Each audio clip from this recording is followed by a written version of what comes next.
Before I begin visiting locations where Catholic churches used to exist, let's talk in general about how these churches changed over time.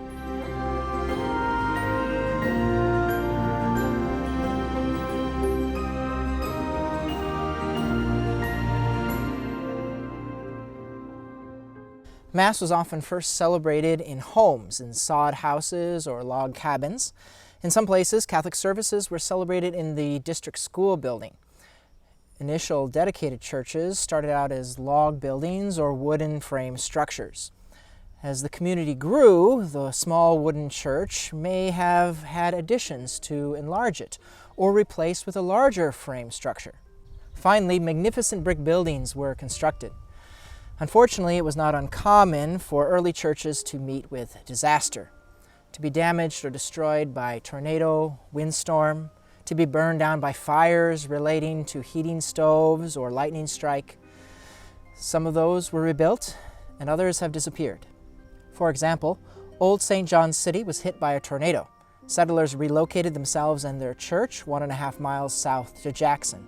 St. Mary's in Osmond's first church was hit by a tornado before its dedication and had to be rebuilt.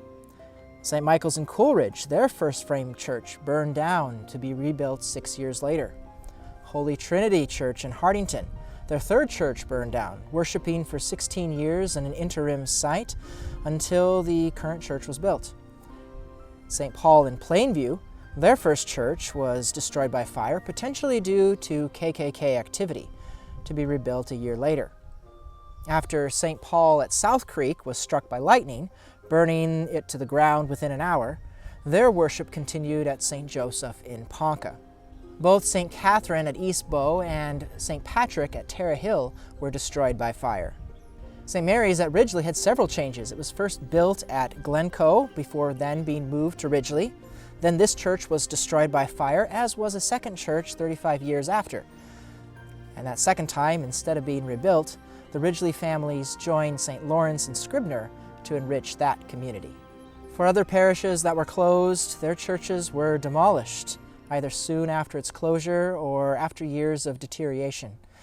A few of these weakening structures you still can find standing in disrepair.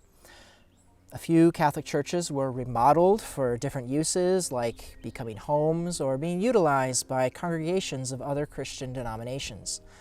In the coming videos, I will take you to the locations of a number of these former places of worship.